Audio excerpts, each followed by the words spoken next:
Welcome back to Florida Poly's Fall 2020 Game Expo. Here in the studio, I have Dustin Ramsey. He's the creator of the game Strike Zone. So, tell us what you did with this project. Well, I decided that I wanted to do a retro-style 2D platforming game, and the art all reflects that. I have 16-bit style pixel art and music, and I just tried to make a simple, fun platformer for my first game project. So, why did you decide to work on this project alone? Well, I thought that it would be an interesting challenge, and also I wanted to make sure that I was securing my IP rights. Because I wanted to make sure I could maintain credit for everything. So a retro style game, you don't see that very often nowadays, right? So what was the inspiration for the game? Well, I grew up playing retro video games in my youth, and I just love the minimalistic design and everything. Yeah. And I thought it would be really fun to try and capture it. So I'm assuming, since it's a game, there's a story behind it. Yes. The story is you are a rookie baseball player in the future named Casey Chaser, and you're trying to get to the fabled Strike Zone. It's a virtual world where you can train to be a better player for as long as you want, and there's a rival trying to stop him, and the goal is just to get there while avoiding all the obstacles. So did you make the graphics? Yes, I did all the graphics myself, pixel per pixel. It was a pretty long, arduous process, but I think it was worth it because the game looks pretty good. And there are some larger resolution images of some of the pixel art in the game.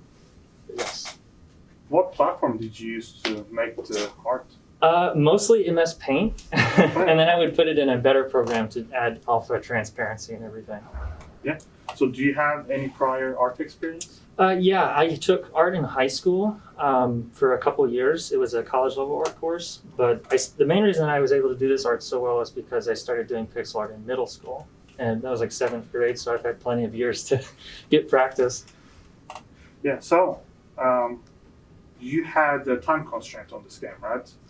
Yes. So if you were to have unlimited amount of time, what kind of ability would you add? Well, I definitely wanted to have more swinging mechanics. Originally, you were going to be able to hit enemies into the foreground as well as the background, and I ended up having to settle for just the background, so you can break things in the background and everything. So I definitely would have liked to have kept that in, but the complexity probably would have gone a bit too high for the time we had. Yeah, so since we have the game up on the screen right now, it reminds me a lot about Mario. Yeah, it's definitely of that era, like from the late 1980s through the 1990s. Specifically, it's also similar to like the Sonic games. That's the pixel art's probably closer to that even. Yeah. So, what do you need to complete this game? Each objective is just getting to the end of the stage to face your rival, the character SB, and defeat her, and then you'll progress to the next stage. And the stage, of course, is full of enemies and items to collect. So, since there is an end goal for the game, beating your enemy, what is the most useful items that you need to use towards beating the game? Well, there are collectible items that can actually be stored in your inventory. They're in the form of letters that spell out home run because of the baseball theme. And these you can actually spend later, so they act as health that isn't consumed immediately, and you can store up to 7 of them. That's probably the most useful item, especially if you save them for the boss fight. So I'm assuming you have different levels in this game, right? Yes. So how long did it take you to come up with these levels, then create them? Right. To do them on paper, the actual design process, maybe an hour to an hour and a half. The real time crunch was actually putting them into Unity and adding all of the enemies and the different background layers, because we have multi-layered scrolling, which I really wanted, but boy, it took up a lot of time, yeah. So, I see that you have all kinds of different enemies. Is there a background to having these enemies? Did you come up with them because of a purpose, or they were like, you thought they looked cool, they looked like enemies? Yeah, I picked them mostly based on, I would think of a name first. Okay. Most of them are baseball puns, but I just tried to go for something that still felt like baseball. So most of the enemies have a round head, or they are just a head with a propeller on the top. to give off, but still look like robots, as most of the enemies, if not all of them, except for the rival boss character, are Yes. robots. Awesome. So I'm assuming you are into baseball, right? Well, that's the funny thing. I love the atmosphere of baseball. I don't watch it regularly, but the air and the style is just so appealing that I thought it would be fun to mix in with a retro style platform. Oh yeah, definitely. Yeah, right now we are seeing the boss showcase. Yep. So you said you have multiple levels. Do you have a favorite level? Yeah, I like the final level of the game the most because it's thematically very fitting. You actually get to go into the strike zone, which was the goal to begin with. And there's a great song that I composed for that level that I'm very proud of. And so even if like the design isn't as perfect as say the first level, because that's where you get the most time to design, it's the most fitting. Yeah. So if you could design any of your stages again, how would you go about it?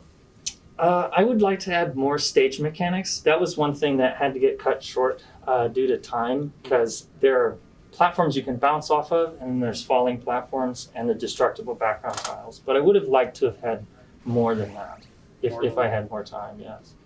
Okay.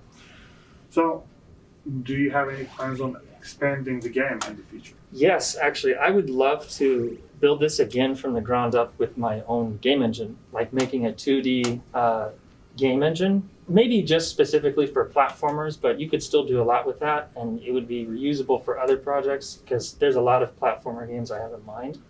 And then, of course, in rebuilding that for the game engine, I would add more levels, bosses, just implement the things that I didn't have time to or couldn't due to restrictions or limitations, and just push it further and also get the chance to actually do engine development. Okay. I'm assuming this was one of your first games that you developed? This was my very first game that I ever made. A bit outside of the scope of what I thought my first game was going to be, but that's okay because it still turned out all right, and the challenge was very fun. So how was this game in particular different than any other project you worked on before? Well, besides it just being the first game, I've done other pixel art things before, like making art just to showcase online, or they have these things called demos where you take an old piece of hardware and push it to the limit. But this is the first time where I had to make art that actually had to be used in the game too. So I had to think a bit more about what is this art going to be used for? How many frames of animation does this need to be effective? And so it was a very, very different thing from anything I've worked on really before. Yeah. So what are you planning on doing with the knowledge that you learned from making this game? Well, I definitely want to apply the software engineering things that I learned in this, because this is the first programming project I've actually had where software engineering was so important and integral that it had to be a part of it. And now I really understand the worth, because I've taken a class before on it, but now I'm like, okay, this stuff matters far more than I could have thought before, because without it, I mean, I probably wouldn't have been able to even get what I do have. Yeah, learning the concepts in class is one thing, then applying them is something else, right? That opens your eyes to everything. So, are you proud of the game you made? Yeah, generally, yes. Again, some things have to get cut. That's just the nature of it. But of course, for the things that are in there, yes, I am proud, especially the fact that, there are many hours of lost sleep. But I think it's worth it to actually have a game that plays well, especially in the controls. The player physics are good and not buggy or anything. Not everything's perfect, mind you, but that especially, I tried to pay attention to player controls, considering it's a platformer. But yeah, I would say I'm proud. So, how long did it take to make this game? A few weeks, probably a whole month, because it goes far back where I started. I first started with music, actually, and then moved to art, and then finally to software engineering and programming.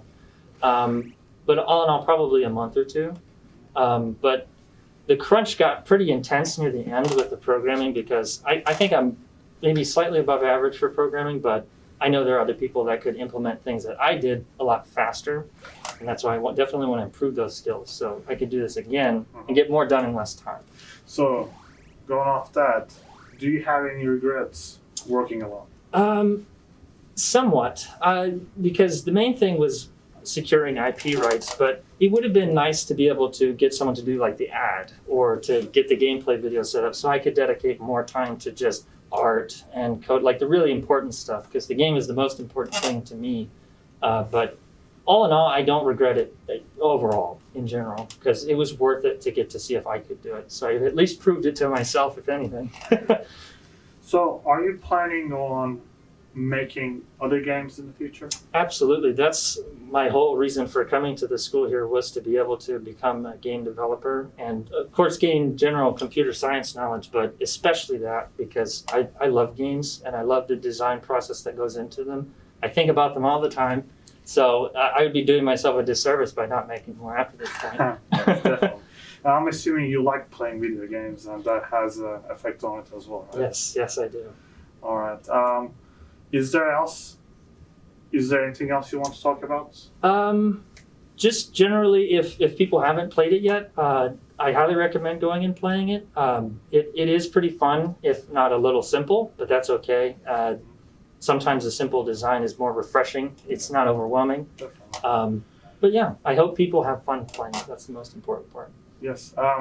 Thank you, Dustin. Absolutely. Make sure to go on itch.io and play the game, give it a rating, and we'll be back.